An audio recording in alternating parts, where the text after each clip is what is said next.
Hollow Knight by Team Cherry is the sequel to the famous Flash game, Ugly Jesus vs. the Mummy. Yeah, this exists. I'm just kidding. I meant to say Hungry Knight. Actually, it may not even be connected, it just shares some of the same artwork. I just got carried away looking at the creator's Newgrounds page. Anyway, Hollow Knight is the hit new indie game being described as the Dark Souls of Metroidvanias. For those of you out of the know, a Metroidvania is a subgenre of games that features staples from both the Metroid and Castlevania series. Both games I own and haven't played. These features include large interconnected maps and upgrading to advance in the game. Dark Souls is a very hard game that doesn't make me feel good to play, but maybe I'll give it another shot someday. Yeah, I'm sure.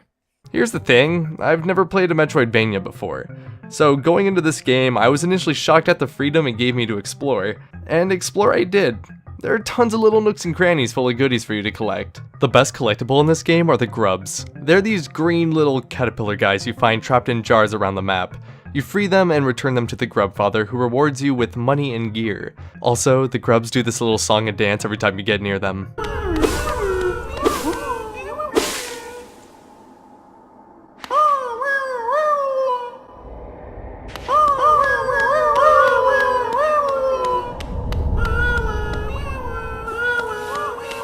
Did I mention they're the best collectible? You start off in the game pretty weak with little mobility options, but before you know it, you get this cape that lets you go swoosh swoosh, and then this nail that lets you one-hit enemies like pop pop, and then you run into an enemy that doesn't take one hit, and then he kills you, and you lose all your money, and then you go to get it back, and then you're murdered by the spirit that you left behind, and all your money's gone forever. Did I mention this game is a little difficult? It walks the fine line of being difficult, but it doesn't make me want to give up. The best comparison I can think of is the difficulty in a game like Super Meat Boy. Also available for the Switch!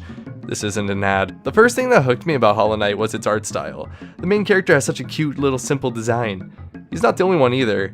For a game about bugs, these ones are alright. As for the world they live in, it's dark and dreary, very gothic. I'm kind of a victim of the indie game retro style fatigue. Don't get me wrong, there are games out there with incredible pixel artwork, but it just feels refreshing to see some actual drawn animation here. You explore varied locations like crystal mines, fungal caves, fallen kingdoms, and infested waterways, just to name a few.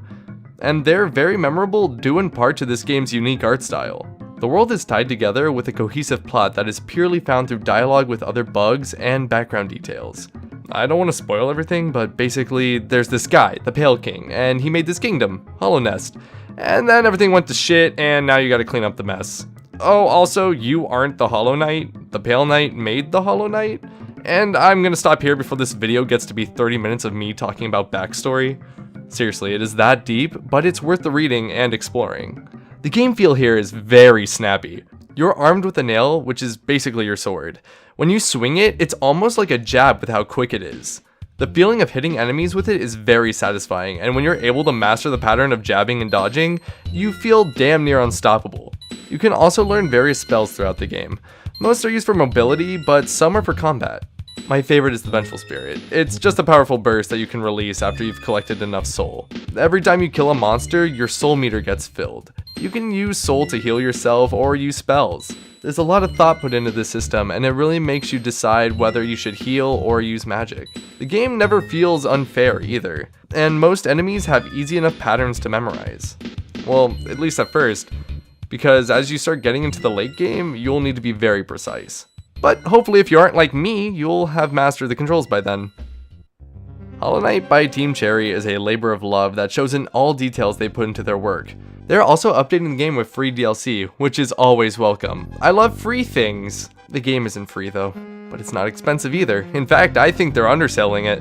The amount of exploration and challenge here rivals AAA studios. Now, as you know on my channel, I have a rating scale. Definitely had this the whole time and not just starting this now. Video games to me are either a perfect game, a good game, or a horrible game, with no in between. So without even a second thought, Hollow Knight is definitely a perfect game, and I recommend it to anyone looking for a challenging action platformer. This has been Battleship, and I'll catch you next time with another game review.